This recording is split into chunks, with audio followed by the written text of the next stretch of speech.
2024년 5월 27일 누가복음 24장 49절부터 53절까지의 말씀을 가지고 함께 묵상과 기도 그리고 나눔의 시간을 갖겠습니다. 먼저 오늘 본문 말씀부터 함께 듣겠습니다. 볼지어다, 내가 내 아버지께서 약속하신 것을 너희에게 보내리니 너희는 위로부터 능력으로 입혀질 때까지 이 성에 머물라. 예수께서 그들을 데리고 베다니 앞까지 나가사 손을 들어 그들에게 축복하시더니 축복하실 때 그들을 떠나 하늘로 올려지시니 그들이 그에게 경배하고 큰 기쁨으로 예루살렘에 돌아가 늘 성전에서 하나님을 찬송하니라. 오늘 본문을 끝으로 누가복음은 끝이 납니다. 그렇다고 이 이야기가 끝이 나는 것은 아닙니다. 이 이야기는 앞으로 사도행전을 통하여 계속적으로 이어질 것입니다. 그래서 예수님의 바통을 이어받은 제자들이 주의 사역을 감당하게 될 것입니다. 더불어 이 땅에서는 이제 예수님의 시대가 성령의 시대로 바뀌게 될 것입니다. 그러므로 지금의 시대는 성령의 시대인 것입니다. 예수님은 하늘로 승천하심으로 말미암아 하늘 보좌에 앉아 우리를 위해 중보해주고 계십니다. 바로 다시 재림하여 우리를 심판하실 때까지 말입니다. 그 전까지는 성령님이 우리의 곁에 계시며 우리가 잘 성화될 수 있게끔 가르쳐 주시고 인도해 주실 것입니다. 그러므로 예수님께서는 제자들에게 성령을 받을 때까지 예루살렘에 머물러 있으라라고 말씀해 주셨던 것입니다.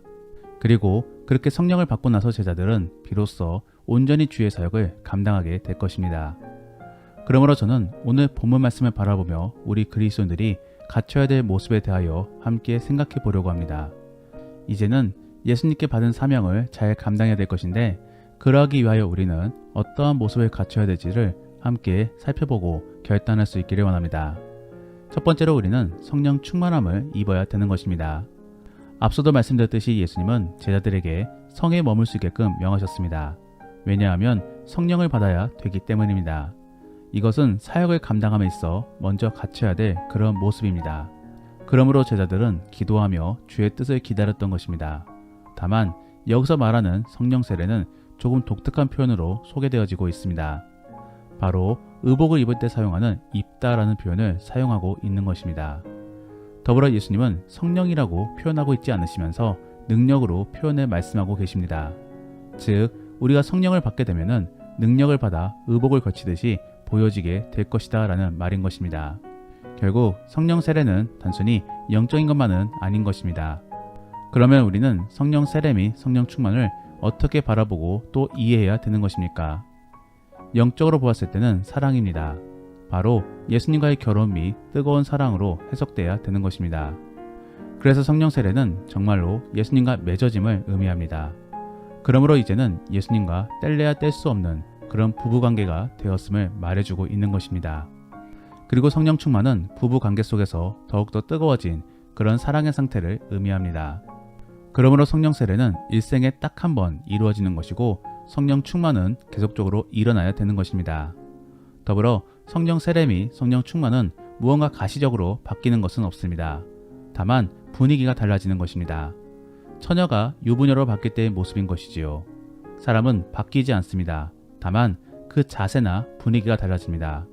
그래서 지금까지는 혼자의 삶이었다라고 한다면은 이제는 남편과의 삶으로 바뀌어지게 되는 것입니다. 그러므로 무언가 달라진 듯 하면서도 달라지지 않는 그런 느낌으로 바뀌게 되는 것입니다. 그래서 성경에서는 성령을 받은 상태를 흰옷 입은 상태로 바꾸어 말하기도 합니다.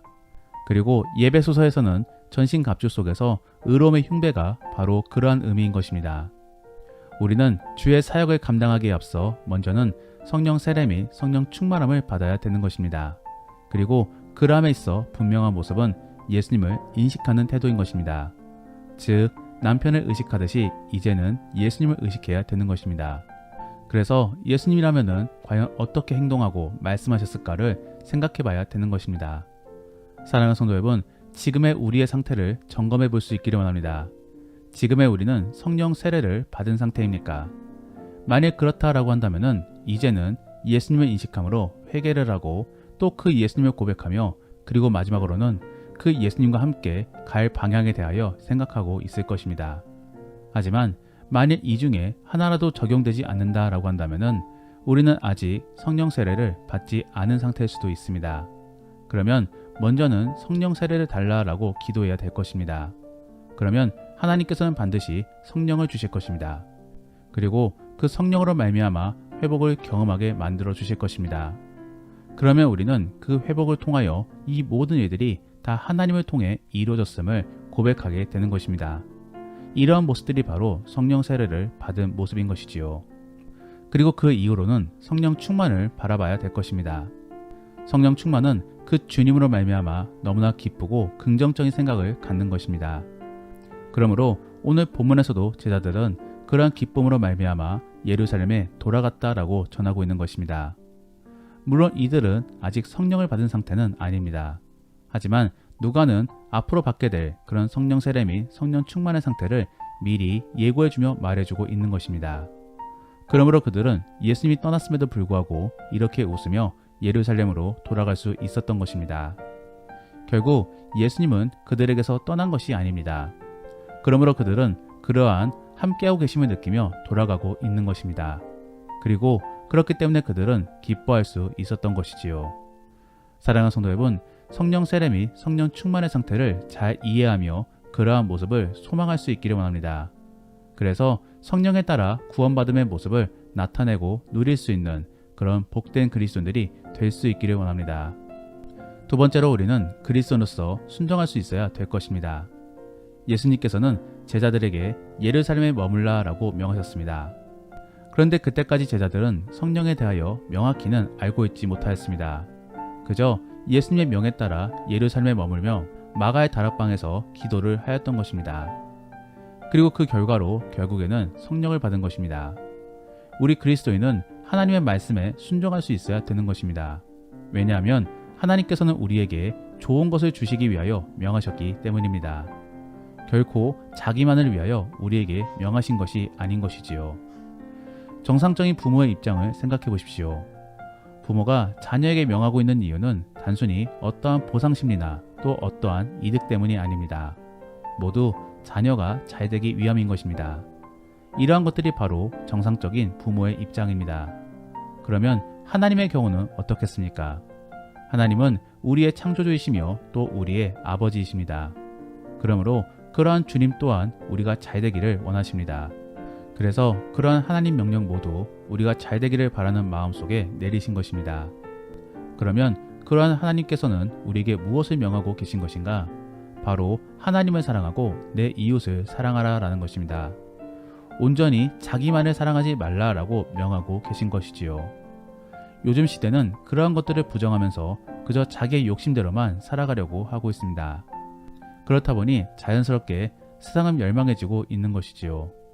서로 싸우며 자연은 망가지고 있는 그런 상황인 것입니다. 그러므로 이렇게 수많은 자연재해를 겪었음에도 불구하고 세계는 여전히 이기주의 속에서 자기만 잘 살려고 하고 있는 것입니다.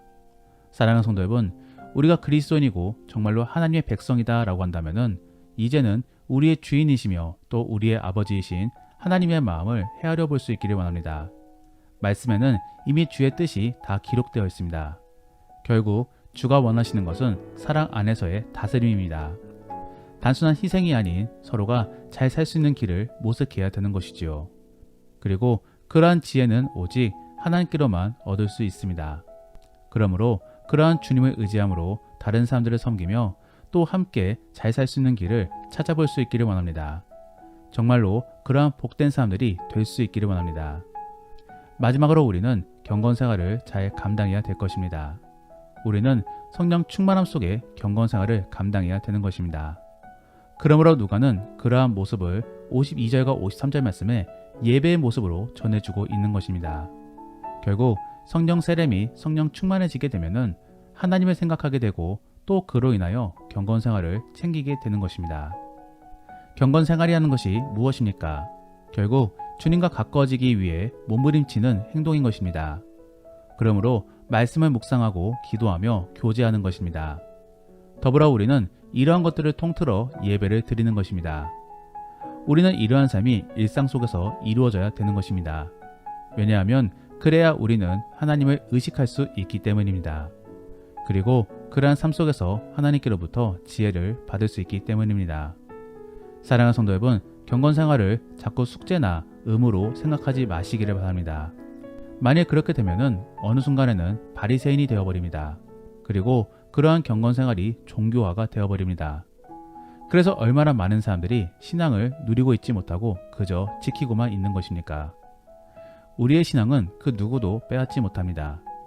하나님이 주신 것이기 때문에 영원한 것입니다. 다만 그 주어진 신앙에 있어서 누림은 다른 부분입니다. 우리는 이제 그 신앙을 누려야 됩니다. 그러면 어떻게 해야지만이 우리는 누릴 수 있는 것입니까? 하나님의 함께하심을 느껴야 되는 것입니다.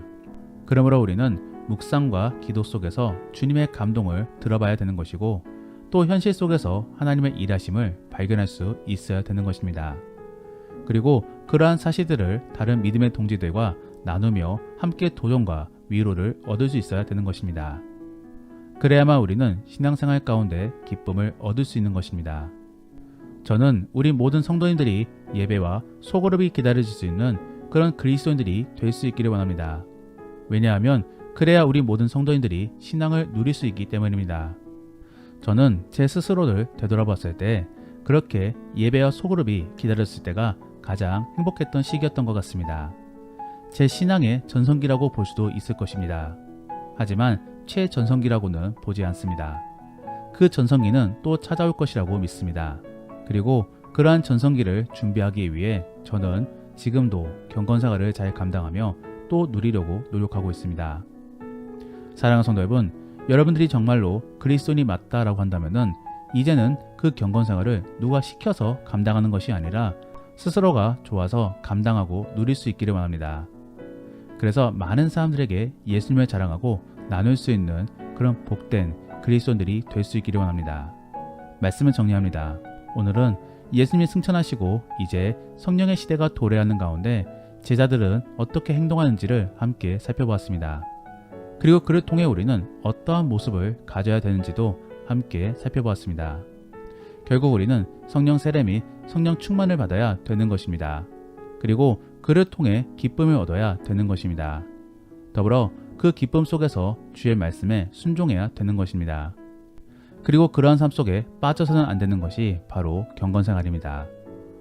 그러므로 이제는 경건생활 속에서 신앙을 지키는 것이 아니라 신앙을 누릴 수 있기를 원합니다. 그래서 이제는 주가 주시는 구원을 누림으로 하나님을 높이고 자랑할 수 있는 복된 그리스도인들이 될 수 있기를 원합니다. 정말로 오늘 하루가 그런 하루가 될 수 있기를 예수님의 이름으로 축복합니다. 기도하겠습니다.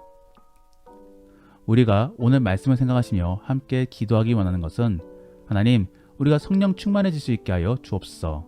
그래서 신앙의 기쁨을 느끼고 많은 사람들에게 이 신앙을 전해줄 수 있는 복된 성도가 될 수 있게 하여 주옵소서. 그리고 주의 말씀에 순종할 수 있기를 원합니다. 두려움으로 순종하는 것이 아니라 기쁨으로 그리고 사랑으로 주의 말씀에 순종할 수 있게 도와달라고 함께 기도하겠습니다.